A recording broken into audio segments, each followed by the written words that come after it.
Welcome back to We Still Like Each Other, the podcast. I'm Travis. And I'm Stephanie. And this is the podcast where we show that the honeymoon stage can last forever. And ever and ever. Hey, baby. Hey, Daddy. We're back home. We're home. Yes, we're in our home studio again this week after taking our studio on the road. To the Polancos. Thank you again for hosting us. Yes, definitely. It was a fun time. Love those guys. And the episode was well received. It's been doing really well. Yeah, they did so good. And I'm noticing a pattern every time like we have a couple. We're hearing like, oh, my boyfriend or my husband's nervous. And then like they're the ones that do the best. Oh, Travis tried to play Brittany. No. Oh. Listen, shout out to Dangeli and shout out to Brittany. Y'all both did great. But Nick, the guys showed out. Nick and Leo did their thing. You know what it was? Our expectations were low.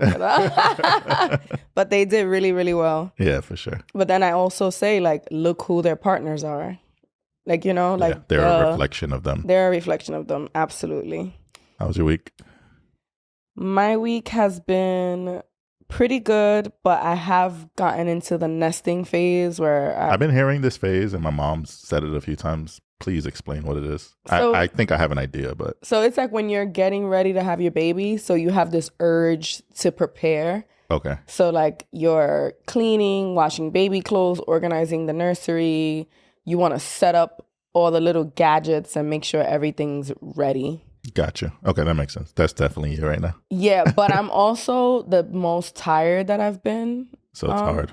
So it's like I'm torn. I'm exhausted, but I want to do things. I'm also feeling things I never felt that I felt when I was pregnant with Eli. Mm-hmm.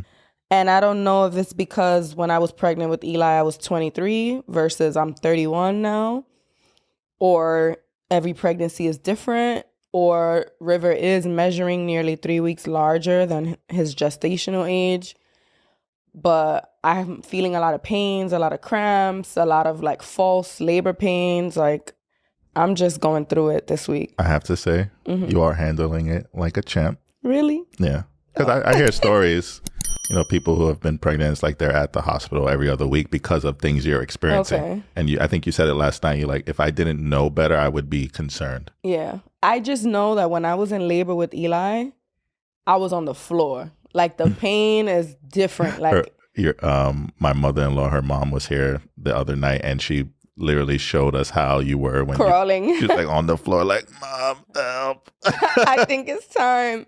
So even though I feel pains, they're very sudden and short bursts. They're happening often, but they're not long-lasting pains. They're sharp, quick, crampiness. But I know what a contraction feels like.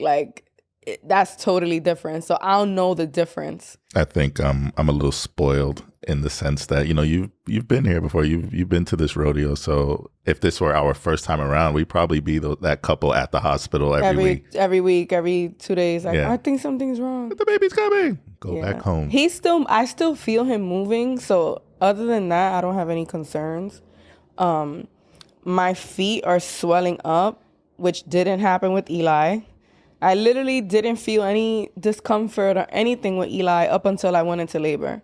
So all of this is just new, and I'm ready to be done. Yeah. I'm hoping next week.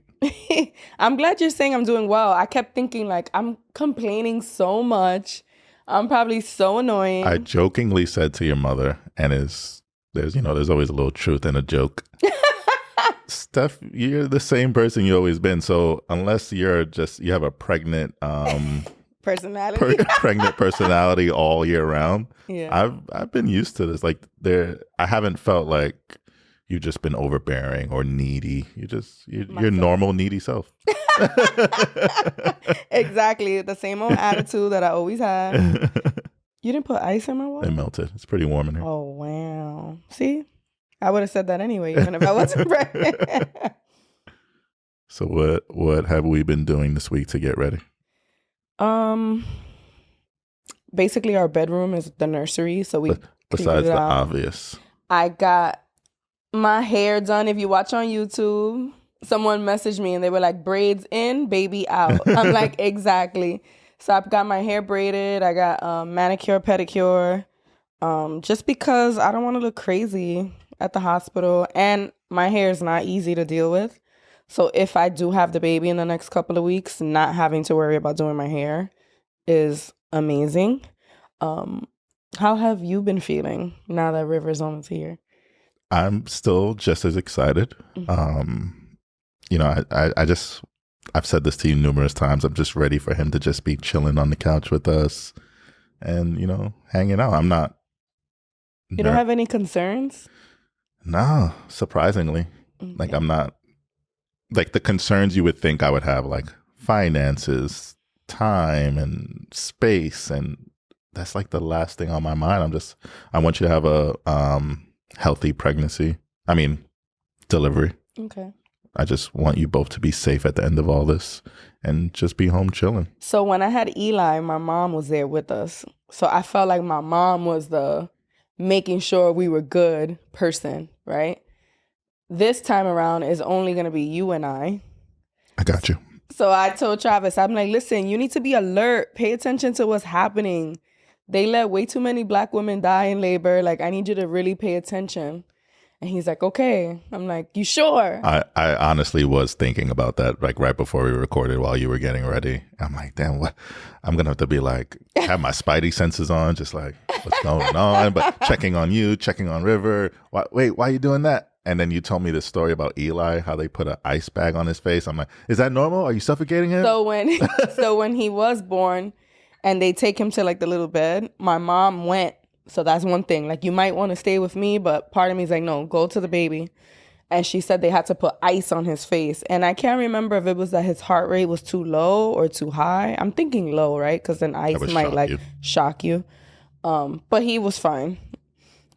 But yeah, it's going to be weird because you have to focus on me and the baby. Okay. I got to watch some YouTube videos before we. Just be alert. All right. So you ready to get into our first topic? Let's get it. So this week is going to be really focused on parenting. Just coincidentally, I guess with the holidays coming around, I have this topic about Santa Claus that I wanted to cover. But then the internet is interneting. It's being the internet. And apparently it's been trending, like this debate about boys and toy kitchen sets. Yeah. So, babe, do you want to pull up the tweets that we found on Black Twitter and the Shade Room? So I found a few screenshots. This is mostly on Twitter. Okay. Someone said, if y'all buy your son a kitchen set, please keep him away from mine. I don't care. That shit ain't right. And y'all dead ass wrong for trying to ride a wave. Grill sets are for boys. Kitchen sets are for girls. Oh, that was the first time I heard that one. Grill sets are for boys. Okay. Let me see what else I got. At the end of the day, it's my son. And if I don't want to buy him something, then I'm not the fuck. Which is true. You could buy your kids whatever you want. But if your reason for not purchasing the kitchen set is misogynistic and sexist. And homophobic. Someone said, from someone who used to teach Head Start and worked in a daycare for 15 years, toys like kitchens and dolls and phones and household things like vacuums are proven that they teach those basic life skills. A child's brain is so absorbent, everything is being attached to it. That's true. Because in those early learning centers, they have a lot of pretend play, and kids pretend and play house a lot, you know, like I'm the mom, I'm the dad, and we're cooking and we're cleaning. And on top of that, they also dress up as different things. And a lot of them are a chef. So what do you say? You can't? It's so frustrating. Okay. Anyone who says this isn't rooted in, you know, sexism and homophobia is cap. Lying. I guess let me take the sexist angle first. Mm-hmm. I immediately thought of, one, I'm not the best cook. Mm-hmm. Like, I don't know how to. I'm sure I could cook if I applied myself, but naturally it doesn't come natural to me. Mm-hmm. Do you know how many more women I could have pulled if I could have had the cooking card? Like, come over, let me. The other day, or last week or 2 weeks ago, when we went to the Polancos for dinner, Brittany was with the baby Luca. Leo, her husband, was chefing it up. And I'm just looking at him like, damn, he's just going from this cabinet, doing that, doing this. And he made this bomb pernil. And I'm just like, damn, look at that sexy man right there. Doing his thing in the kitchen. Yeah. I wouldn't even know where to begin. So, and he's a straight man married to a beautiful woman, beautiful family. I don't think he's any less of a man because he was cooking us dinner. If anything, to me, in my eyes, he's even more of a man. That's a man's man. What's good, Leo? But I say that to say there's no such thing as your like the gender roles are dumb. They shouldn't exist anymore. I get why, some people are more traditional, and that's okay. And it works for some people. But then when there are people that aren't, that's okay too. We can, both things can be true. We can accept them. So now the homophobic angle. Homophobia is not a learned behavior. It's either you are or you aren't. I've never picked up a Barbie and then wanted to go suck a dick. That's not how. So you don't mean homophobia. You mean. I'm sorry. Being gay. Being a homosexual. Being a homosexual is not learned behavior. Being homosexual is not a learned behavior. Okay. Homophobia is a learned behavior. Yeah, sorry. Okay. You're like looking at me confused. I'm like, wait, what? What angle is he taking here? But back to my original point, I never picked up a Barbie and then wanted to go do some gay things, gay activities. That's not how it works. If anything, focusing back on kids, I'm sure most people who are gay, if it was this learned behavior, wish they could unlearn it. Because life would be easier. There would be less things to have to answer to, less people to have to answer to, less explanation, less hate. But you genuinely can't help it. It's just who you are. It's in your DNA. And if we think about gay men and women who were raised in heterosexual households with homophobic culture, and they're still gay.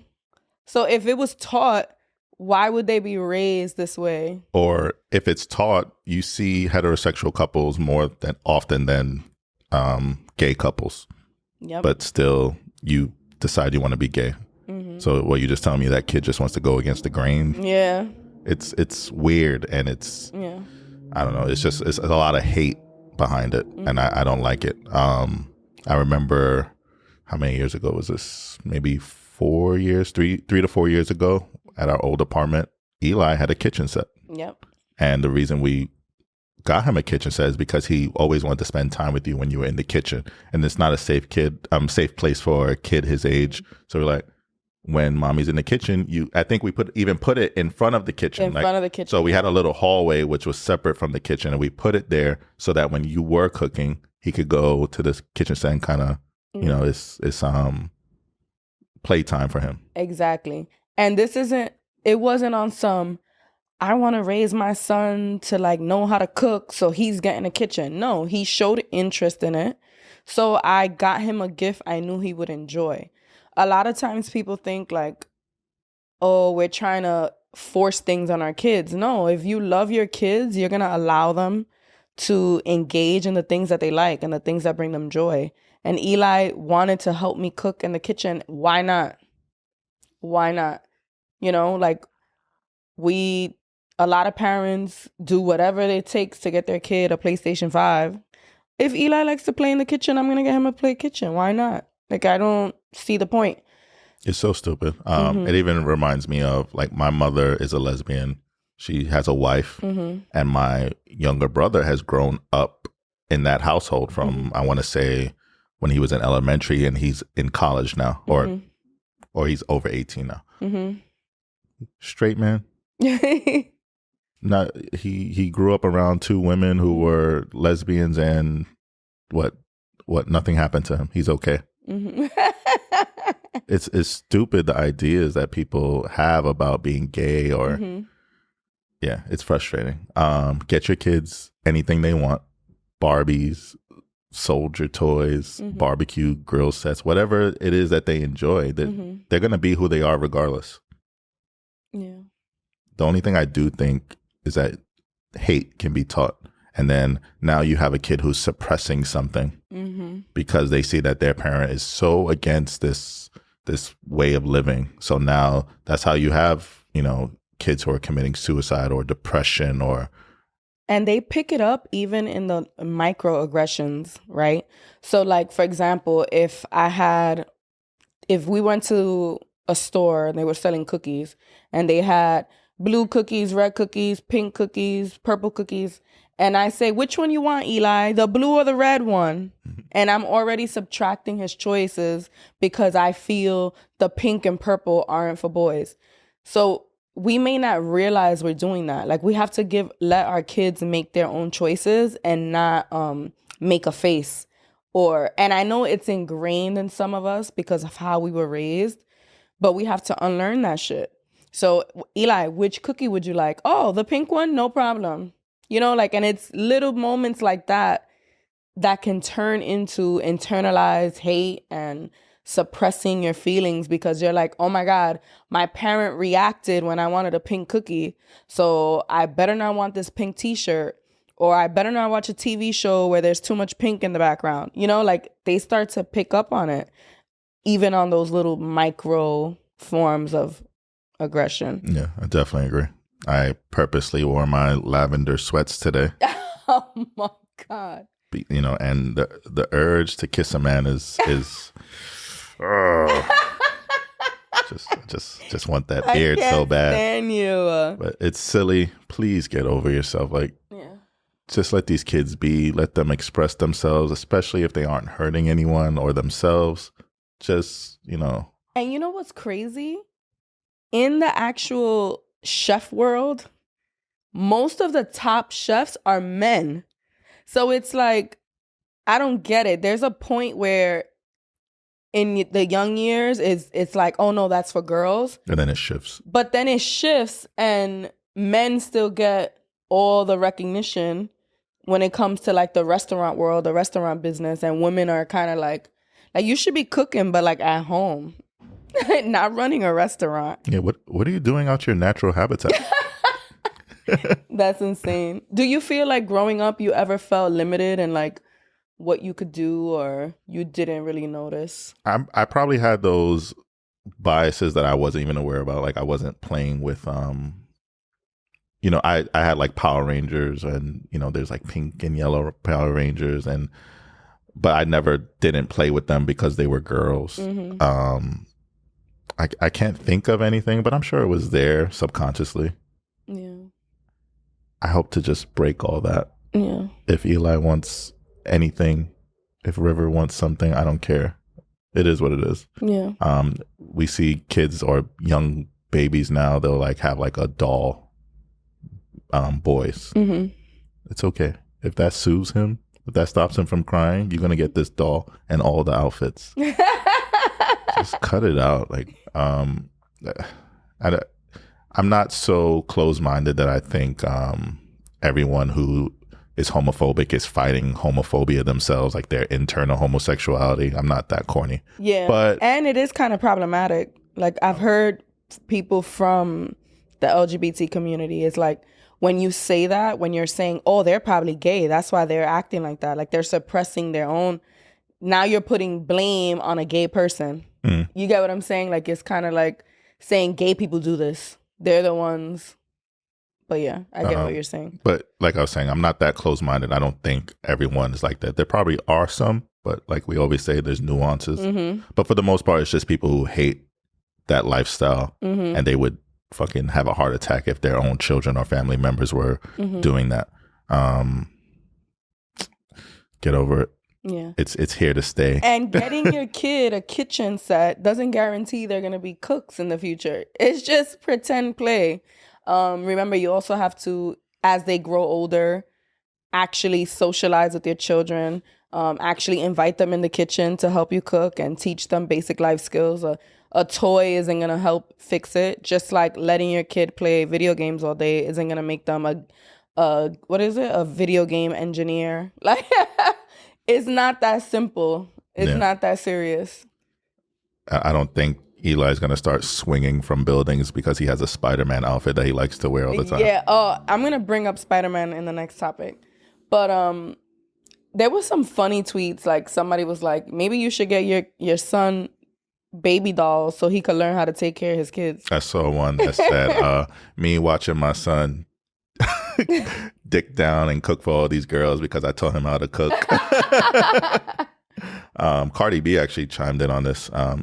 We always know she's not the best at expressing herself, but I kind of get. Don't come for her. It's a tough read. The fact that Ryan's World, the little boy from YouTube, makes millions and he has a kitchen set like this, and y'all worry about if this is gay or not.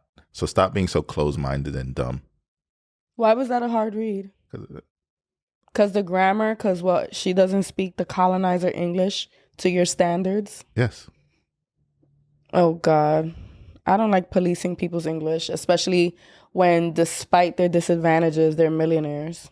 Okay, but I could still say it's a hard read. How was that? That wasn't that hard. I put the words in for some of these. I've added commas and periods. Oh, my God. Listen, guy. Cardi B's a boss. Way richer than I'll ever be, but whatever. Anyway, don't come for my girl. This BX sisterhood. This one's just light. If you refuse to buy your son a kitchen set because it's a girl toy, I do not want to be your friend. Literally ever. Grow up. Yeah. That manly ass kitchen set. This is what y'all bitching about? Oh, yeah, because the kitchen set was like... Yeah, it's like gray and black. Modern. It's not a hint of pink anywhere. This looks better than our kitchen. Like, what the hell? This will just be my last one. My son can get a kitchen set if he wants. I don't like how y'all sexualize toys for kids. Mm-hmm. It's weird. Yeah, definitely. Big weirdo energy. Big weirdo energy. But the second topic also revolves children and parenting and decision making. Okay. And the second topic is telling your kids the truth about Santa. What's the truth about him? That he's a fictional character. The fuck you talking about? Oh, God. So a couple of weeks ago, I asked Travis if we should tell Eli the truth about Santa. He said no. And then we kind of just dropped it. We never had a discussion. So we're going to have this discussion now, live. So no, I don't personally I don't personally believe we should tell him. Okay. Why? It takes away some of his innocence, in my opinion. It's just so, I think it's so cute that not only does he think that he needs to, you know, have good behavior for us as his parents, but also, you know, Santa's watching and it's that time of the year. So do you want to end up on his naughty list? It's like double. So it's like a behavioral technique. Yeah. Wipe your eye a little bit right here. So it's like a little behavior technique. Okay. So this is where, so before I had kids, growing up, you know, in poverty, like I knew Santa wasn't real early on. And I remember even getting in trouble because like I ruined the magic for like other kids. I'd be like, Santa is not real. What you talking about? Like I explicitly remember that. And then part of it was also, despite, you know, being low income, my mom bust her ass and made it work and make sure we had gifts. So it was like being grateful to her and not thinking this magic man. This old white man was. And that's another part. It's like this white man that lives in the North Pole is like gifting you things for your behavior, you know? And then at the end of the day, you love your children and you're going to get them a gift this no matter what, right? So then it's like you're kind of contradicting yourself with this whole behavioral scam, right? But then when I had Eli, it's like all of those ideas kind of left my brain and I kind of just told him the whole fantasy of Santa. I will say I struggled with Eli's behavior and that was like a gem. Like it was an easy way to help me correct his behavior and I took advantage of it. It's funny that we're having this conversation. I didn't even know this was a topic, but when we were walking I think I picked him up from school. We were walking back. Mm-hmm. And he asked me, have you heard Santa's not real? I was like, What? He did? Yeah, I was like, what? Who's saying that? Oh, people at school. I was like, no, they don't know what they're talking about. So this is why I asked you the other day if we should tell him, because he's already in second grade.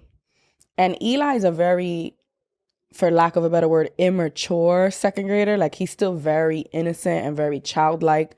Like he'll have, like for example, when we were hanging out with Brittany and Leo, he was having a blast with Luca, who's 1 years old. Yeah, like he's very innocent still in that sense. Like, whereas most other kids in his grade are playing like Fortnite and Call of Duty and all those Roblox. things. Like, Eli will dabble into Fortnite, but he's not good at it, and he still he's sensitive. Like, if he's not winning, he gets upset. Or even like the voice chats, like he like, oh, they said something crazy. Which is why I don't like him playing at all, like, unless you're supervising him. But I also don't want at school the kids to be like, that's fake, or da-da-da, and then he thinks we're like liars. Mm-hmm. So that's why I had thought about it. So now that you said that, see? So, let's what's the pros and cons of telling him? Okay. I kind of want to tell him because of that. The fact that now at his age, there's going to be kids just saying it, that it's not true, right? The other thing that I was thinking about, so Brittany, actually Polanco, she shared this post from like some other Instagrammer. The page is called Transforming Toddlerhood. Let me see. She shared a thread, and the last thread said, Santa doesn't have to be a real person to embrace the joy, magic, and generosity that Santa represents during the holiday season. Embracing the spirit of generosity and giving during the holiday season with your child creates connection, family traditions, and feelings of closeness that grows your family relationships with each other. So that made me think, Eli loves superheroes. He loves Spider-Man, but he knows that they're fictional characters. Mm. Like, he knows, we've watched video of, who's the guy who plays Peter Parker? Tom Holland. He's watched Tom Holland and his accent, and he's like, oh, so he's acting, he's pretending. And I feel like the main reason it's so important for kids to know that superheroes are fictional is because, like what you said, we don't want him to think that he could jump off a building and fly, or because he could hurt himself. Yeah. So it's like, and he still loves it. He still enjoys it. He still enjoys the magic, or what's the word? The fantasy. The fantasy of it. So why can't we apply that same understanding with superheroes into Santa? I can see that. I think for me, it's almost holding on to my baby boy a little. Because the minute he doesn't know, then he's going to grow a beard and start, leaving the house at nighttime. And I don't know, I'm being funny, but, Eli is so special because he's not like other almost 8-year-olds. He's not angry for no reason. His ideal day would just be hanging out with us and watching a movie and eating popcorn, whereas most kids just want to stay in their room and play Call of Duty. Mm-hmm. So for me, it's almost like letting go of that childlike mentality. But I feel like that's a misconception. I don't think that knowing that now, it's going to change him completely. I am worried that he's going to feel like we lied to him, like we were being deceitful. That worries me more. But I feel like it's better to do it now. Rip the Band-Aid. Yeah, and I don't want him at school having arguments defending like this my character. Mom and dad said, and they would never lie to me. You're the liar. I don't want him defending this fictional character because we're convincing him. Because then what if he starts to say, like, what else y'all lying to me about? Where babies come from. And even that, I'm very honest about it. Like, obviously, I don't mention the sex, but I say, it grows in my uterus. He was asking about how does he eat. I explained the umbilical cord and the placenta, and I used words like vagina, and like I'm very honest with him about things as long as he's curious. If he asks the questions, You're not just gonna sit him down. This is a penis. no, I'm being honest. But then it's like, but we have this whole fantasy about Santa. Yeah. Well, do you remember that post about kind of giving kitty names to genitals? Yeah. What was it? The messaging behind that again?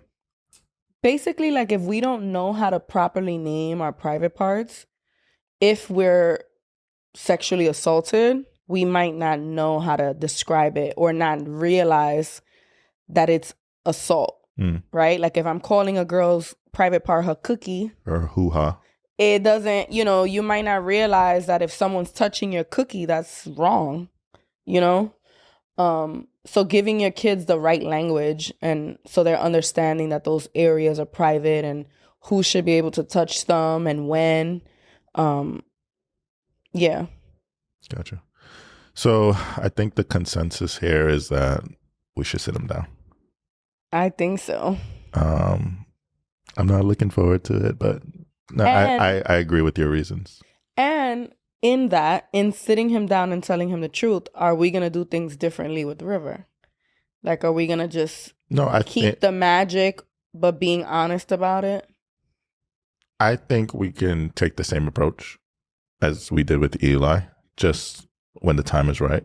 When he's in a grade where it's just like, all right, it's going to be us before these kids get to him. I think we can take that approach. Really? All right. We could think about it. And then I think it's going to be cute because then Eli will be in on it. Mm-hmm. You better behave. Santa's watching. But is that deceitful? Like, could we say, you got to behave or mommy and daddy are not going to buy you X, Y, and Z? You have to earn it. So ideally, how would you want to approach River? So again, I'm not decided, but I would just not want to have the lie. Like I want to still have the magic of Christmas. So how would you explain Santa? That kind of the same way I would explain Spider-Man. It's a character that people love, and like it has stories that children have embraced for years, and it kind of we could watch movies about it, but we know it's fiction. That doesn't take away from the values that it instills, like generosity and giving. That's why the stories are there. So what comes to mind is my concern is that we take this approach with River, and he's 1 or 2 years old and yucking someone else's yum, kind of like you did when you were younger. Oh, like he ain't real. That's what I was worried too with Eli. But is that our burden to take on? Like, oh, we gotta lie to River just because every other kid is being lied to? Yes. Yes, we live in a community and that's how it works. Unless you want to live off the land. All right. So another reason I wanted to do this topic is because a couple of days ago, Eli texted me in the morning. So Eli has an iPad, and if I'm in the room or whatever, he'll text us. And he said, "Mommy, I had a dream about Christmas and I got coal. I'm worried if I get coal for Christmas, are you going to be mad?" So I said, "I don't think you'll get coal, Eli. Do you feel you deserve coal?" And he said, "Yes." So I said, "Why?" And at this point, he sends a voice note. So I've been pushing him to text us so he could learn the keyboard instead of voice notes. But he says, "Oh, this one is going to be very long. I know you don't like voice notes." And then this was what he said. You didn't even tell me this. I know, because I wanted to save it. He said, "I think I do deserve coal because I normally do some bad things. Then you say don't do that. Then some other days I probably do the same thing or some other things I'm not supposed to do. I really want presents, but I told myself that Santa, I don't care if you give me coal. I'll be excited because coal can power trains and stuff. And I might need coal for something. Oh, wait, actually, I may want coal for Christmas. How about 2 pairs or 3 pairs of coal? I can give to Nana. I can give coal to Nana and another person. remember when we went camping and Nana was using coal to fire up the tree stump? What? You should see Travis' This face. boy has turned coal into this fucking amazing gift. So first I'm like, what? I'm like, he's acknowledging like when he makes mistakes. Mm-hmm. Then he's also like making the best of it. Like if I get cold, you know It is what? what it is. It is what it is. You get what you get. Life gives you lemons. Exactly. Life gives you coal. You make a campfire. Exactly. So I said to him, I love you, baby. I think Santa loves how you have been trying your best. You make mistakes, but you learn from them. And he said, that's true. That's a very nice thing to say, mommy. Well, a good thing to say. Maybe Santa will give you a present. I'm going to write him a note to give you. Well, what do you want the most so I can tell Santa? And then I was like, all right, Eli, get ready for school. So it ended there. But it's like all of this week has come up. Damn. I think right after this, we got to sit him down. That's so cute. Fuck. My boy. Yeah. He's impressive, though. But it's like makes me feel bad that he's so worried. Because Eli, come on, he deserves presents. Yeah. He's had an amazing year. Yeah, not only academically, but his behavior has been amazing. And then for him to still be nervous about getting cold, like it kind of broke my heart. Like he feels like the standards are so high and he can't reach them. Yeah, I feel like we should sit him down. And I don't want him to be worried about the approval of some fictional character. The only approval he should be looking for is from us and his teachers and how he feels about himself. Exactly. Yeah. Fuck Santa. See? Yeah. Damn, I wish you told me that. I would have changed everything I said before. I wanted it to be organic. I can't prep you too much. I had it in the tuck. And then because the holidays are around the corner and Brittany's sharing this thing, and even when I asked you, should we tell him? You said no, and we didn't get into a discussion about it. I kind of was just like... A conversation. Yeah, it was like, all right. So then I was like, all right, we have to actually have a real discussion about this. And I figured now is the perfect time. Yeah, we're going to talk to him. Okay. All right. So, do you want to get into Also Y'all Can Relate? Let's get it. So we have an Also Y'all Can Relate submission. We actually been getting a few. We have a couple, but we're going to share one today. And I know a lot of people love this segment, but a lot of people are afraid to submit their own. Just to be clear, even though if you don't come to us anonymously, we never share your name. We may even change locations just to really protect the person who's telling us their story or their dilemma. So feel free, DM us, emails on our social media. Yeah.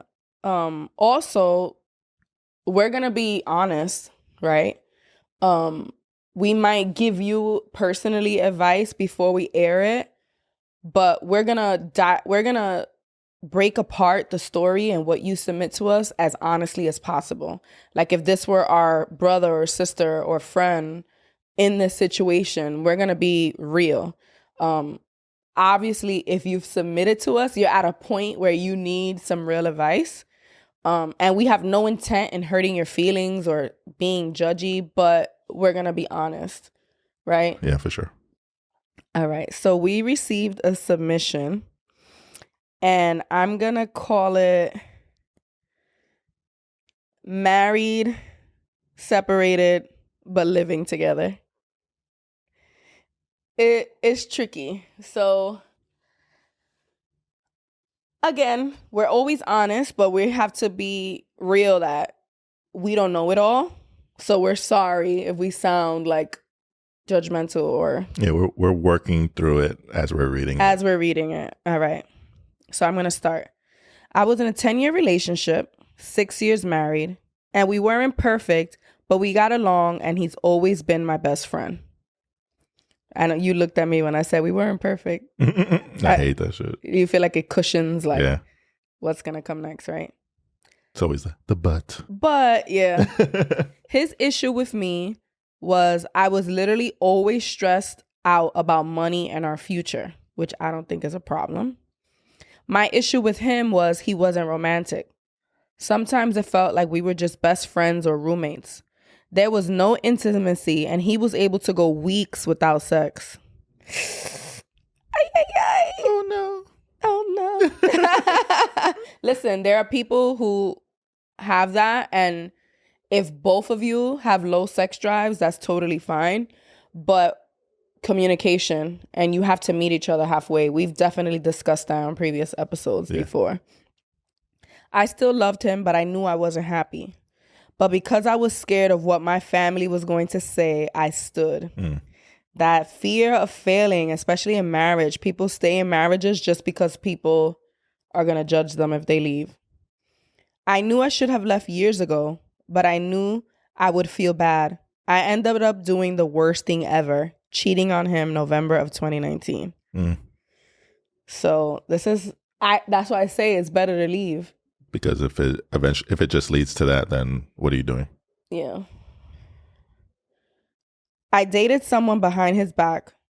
In January of 2020, we officially separated, even though he didn't want to. Okay, so she only was cheating for a couple of months. Okay. Fast forward to October 2020, I was gonna suck it up and stay with him. But we get along. He's literally my best friend and knows everything about me. Plus, it's been years. So why not? That's what frustrates me. There's this concept about like, I can't even remember the term, but it's related to money. Like you feel like, well, I already spent 1,000. So what's another 1,000 more? Or like if you're heavily in debt, what's a hundred? $100 extra more in debt. The same thing could apply to relationships, right? You're like, well, I've already been with him 10 years. But then what, you're going to waste another 10 years of your life because you think you've wasted 10 years? And people, age is weird because when we were like 20, being 30 was like so far down the road. But now we see how quick it is. And now that we're in our 30s, we still have so much life to live. So why would you want to live it being miserable? Exactly. And just because you've spent time together doesn't mean you owe them more time.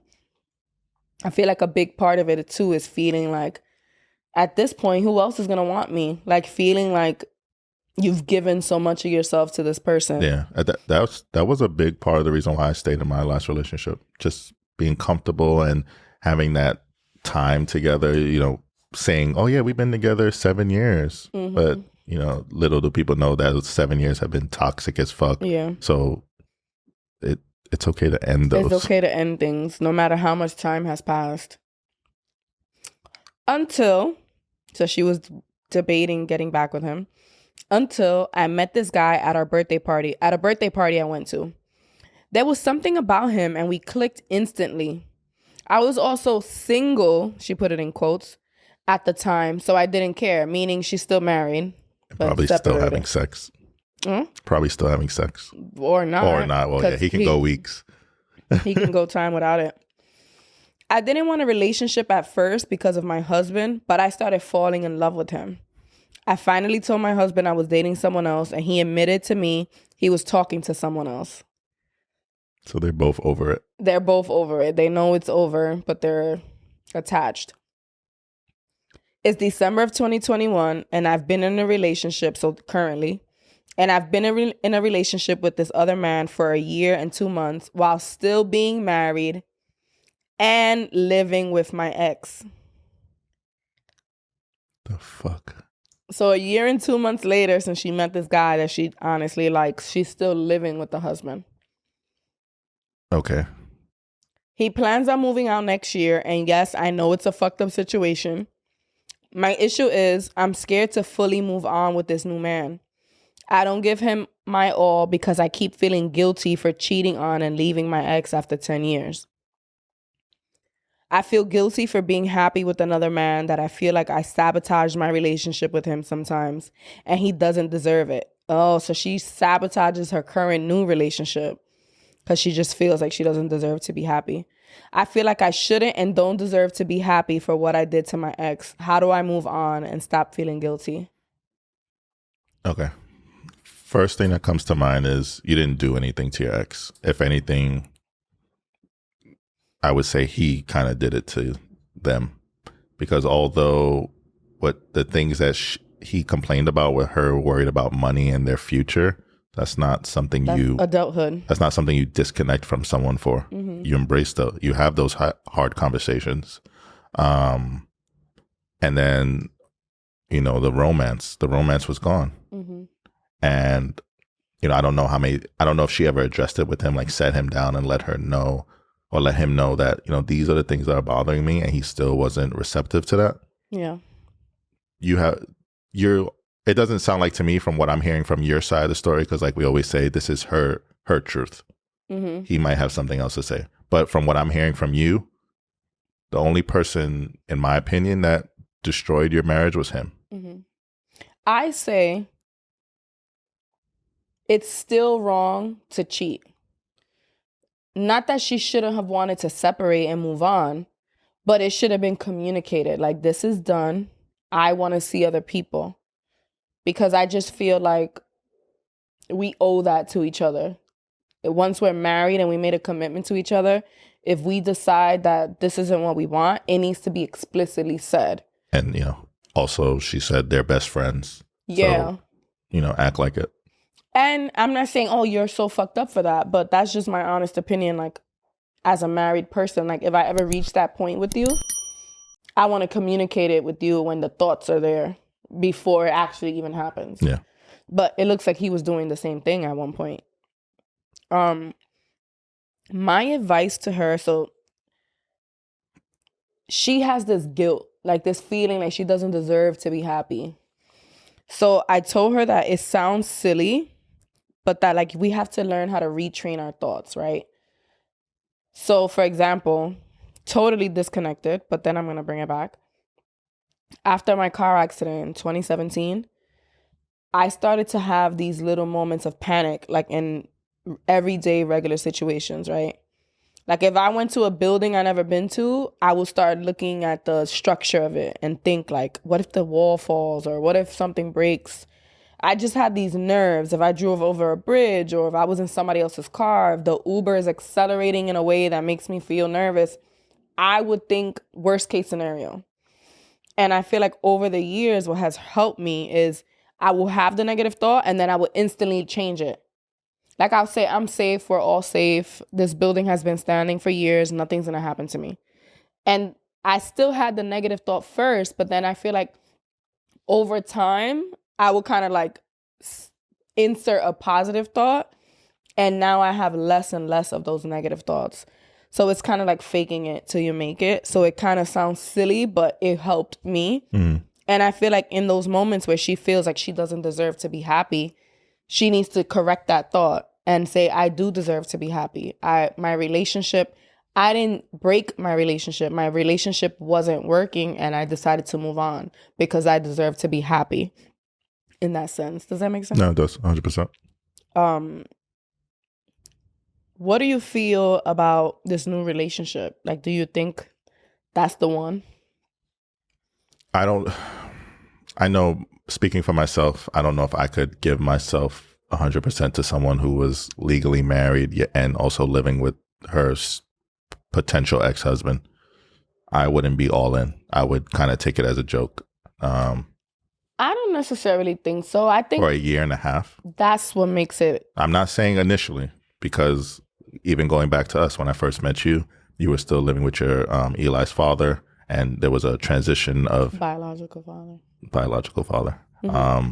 And there was a transition happening, but that happened very quickly. I mentioned that in my response. I don't think I would have been as into you if there was like this, like I was dragging it on. I don't know this man. But I just know, me personally, I wouldn't take this situation as serious. I was saying that since it's been so long, they might both only like each other in this scenario. Like, when shit gets real. When shit gets real, when they have more time together, are they going to still enjoy each other? Or is it like it feels risky because she's living with her husband? Is the romance going to continue when now they're able to fully invest in each other. And now we have to deal with real shit, life bills, and living together if that's where they decide to take it. Exactly. And then I had questions which I haven't gotten answers to, but like, does this new guy, does he pressure her to leave to like move out at least? But then it's also like, as New Yorkers, that's what's crazy about relationships. You kind of become dependent on your partner because apartments are so damn expensive. Like, it's hard to be like, all right, never mind. I've been splitting rent for 6 years. Now I'm going to live on my own. It's hard. Yeah. And you have a lease, and I get it's difficult. People become financially dependent on one another by mistake. What else? Yeah, those were my two biggest things. Like, is this the guy? Like, the fact that you've been able to live a year, a whole 14 months while dating him and still living with your ex is kind of strange. Yeah. Do you think that she can have a successful relationship with this new man? I mean, anything is possible. Like, yeah. But I feel like you have to be, what's the word? Like, not be naive to the fact that maybe it's only working because of this situation. Is it going to work when you actually are separated, divorced, or at least living in separate places? Is he still going to be as into you? Yeah. Because like you said, like, I could put up with it initially, but not for a year and 2 months. So the fact that he's still putting up with it, is he putting up with it, or he likes it just like that? Like, perfect. This is a nice setup. A nice setup. I still have my freedom. My space. Yeah. And even if this turns out not to be her person, I still think it's probably healthier for her that she move on from her current situation. Yeah. And even if it's not to be with this next man, maybe time to find her, own happiness before she, look outwards for someone else. Yeah. Maybe get like a small studio or move in with a friend and have a roommate, but get yourself out of that situation. Because it's like she has this crutch with her husband / best friend / whatever he is. Yeah. Yeah. Good luck to them. Yeah. Good luck, and I hope we weren't too mean. We weren't mean. No, not at all. Anything else to add, babe? No, I mean, hopefully next time, or hopefully soon, River will be here. River will be here. I'm excited. Ready. I'm excited. Me too. Yeah. But, baby. Daddy. Do you still like me? I still like you. I love you. I love you more. Bye.